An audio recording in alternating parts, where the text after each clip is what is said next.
ఇందుకేనా ఇన్నాళ్ళు ఎదురు చూసింది? అధికారంలోకి వచ్చినా అందుకేనా అసంతృప్తి మిగిలింది? పల్లకీలు మోస్తూ బోయిల్లా బతకాల్సిందేనా?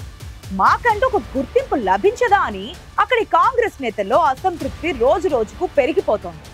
ఏళ్ల తరబడి జెండా మోసిన పదవులు దక్కడం లేదని నిరాశతో పార్టీ కార్యక్రమాలకు దూరంగా ఉంటున్నారు అక్కడి నేతలు. పంచాయతీ ఎన్నికలు ఎప్పుడు జరిగినా సత్తా చాటాలని పార్టీ హైకమాండ్ దిశానిర్దేశం చేసింది. పార్టీలో పై స్థాయి నాయకులు సై అంటున్నా క్షేత్రస్థాయి నాయకత్వం మూడు మాత్రం నై అన్నట్లే కనిపిస్తోంది.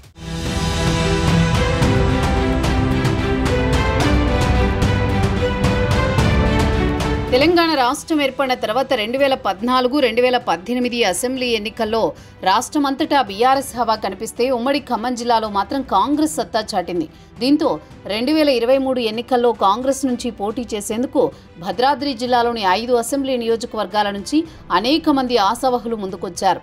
పార్టీ టికెట్ దక్కించుకునేందుకు 2-3 ఏళ్ల ముందు నుంచే నియోజకవర్గాల్లో చొక్కాలు చించుకున్నారు. కొత్తగూడెం నుంచి పోటీ చేసేందుకు పోట్ల నాగేశ్వరరావు, నాగ సీతారాములు వంటి వారు ఆసక్తి చూపించారు. పినపాక నుంచి బట్టా విజయ్ గాంధీ, చందా సంతోష్, పోలిబోయిన శ్రీవాణి, అశ్వరావుపేట నుంచి మాజీ ఎమ్మెల్యే తాటి వెంకటేశ్వర్లు, సున్నం నాగమణి టికెట్ ఆశించారు.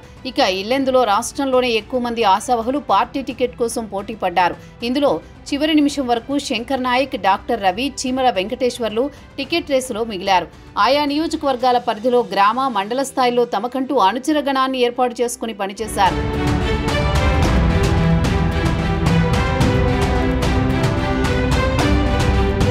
కాంగ్రెస్ అధికారంలోకి వచ్చి ఏడాదిన్నర అయింది. గత అసెంబ్లీ ఎన్నికల్లో పోటీ చేసి ఓడిపోయిన పొదెం వీరయ్యకు అటవీ అభివృద్ధి కార్పొరేషన్ చైర్మన్గా రాష్ట్ర స్థాయి నామినేటెడ్ పదవి దక్కింది. ఇక ఆ తర్వాత నియోజకవర్గ, జిల్లా, రాష్ట్ర స్థాయిలో పెద్దగా నామినేటెడ్ పోస్టులు భర్తీ చేయలేదు. దీంతో పార్టీ కోసం చెమటోడ్చిన తమను ఇంకెప్పుడు గుర్తిస్తారని కాంగ్రెస్ నేతలు ప్రశ్నిస్తున్నారు. 18 నెలలుగా ఎలాంటి పదవులు దక్కలేదని, తమను నమ్ముకున్న వారికి కనీస సాయం చేసే పరిస్థితి కూడా లేదని ఆవేదన చెందుతున్నారు. స్థానిక సంస్థల ఎన్నికలకు ముందు కింది స్థాయి కేడర్లో ఉత్సాహం నింపేలా, గతంలో టికెట్లు దక్కని నేతల భవిష్యత్తుకు భరోసా కల్పించేలా నామినేటెడ్ పోస్టులు భర్తీ చేయాలని కోరుతున్నారు. మరికొందరు మాత్రం పార్టీ కోసం ఓపికగా పనిచేసుకుంటూ వెళితే సరైన సమయంలో తగిన గుర్తింపు లభిస్తుందనే నమ్మకంతో ఉన్నారు. ఎన్నికల సమీకరణాలు, వ్యూహాల్లో భాగంగా కొత్తగూడెం టికెట్ సిపిఐకి కేటాయించింది కాంగ్రెస్.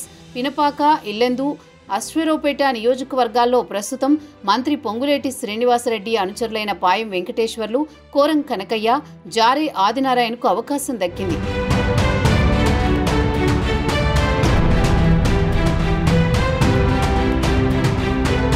భద్రాచలంలో సిట్టింగ్ ఎమ్మెల్యే పొదెం వీరయ్యకి టికెట్ ఇచ్చారు. కొత్తగూడెంలో మిత్రపక్షమైన సిపిఐ, మరో 3 చోట్ల కాంగ్రెస్ అభ్యర్థులు విజయం సాధించారు. భద్రాచలంలో మాత్రం పొదెం వీరయ్య ఓడిపోయారు. రాష్ట్రంలో కాంగ్రెస్ అధికారంలోకి రావడంతో తమ శ్రమకు తగిన గుర్తింపుంటుందని టికెట్ దక్కని నేతలు ఆశించారు. సంప్రదాయ కాంగ్రెస్ వాదులు తెలంగాణ వచ్చిన తర్వాత పార్టీని అంటిపెట్టుకుని ఉన్న నేతల్లో అసంతృప్తి రోజురోజుకు పెరుగుతోంది. ప్రత్యేక రాష్ట్రం వచ్చిన తర్వాత బీఆర్ఎస్ ఉద్ధృతిని, గత ప్రభుత్వ ఒత్తిడులు, బెదిరింపులు, ప్రలోభాలకు తట్టుకుని పార్టీ కోసం పనిచేసిన తమకు ప్రస్తుతం తగిన గుర్తింపు దక్కడం లేదనే భావన వారిలో ఉంది. ఇప్పటికే కొందరు పార్టీ కార్యక్రమాలతో అంటీ ముట్టనట్టు ఉంటే, మరికొందరు వ్యక్తిగత పనులకే ఎక్కువ సమయం కేటాయిస్తూ పార్టీ వ్యవహారాలపై పెద్దగా ఆసక్తి చూపించడం లేదనే అభిప్రాయం కాంగ్రెస్ వర్గాల్లో వినిపిస్తోంది. పంచాయతీ ఎన్నికల్లో సత్తా చాటాలనుకుంటున్న కాంగ్రెస్ అధిష్టానం క్షేత్రస్థాయి అసంతృప్తులను ఎలా చల్లారుస్తుందో మరి.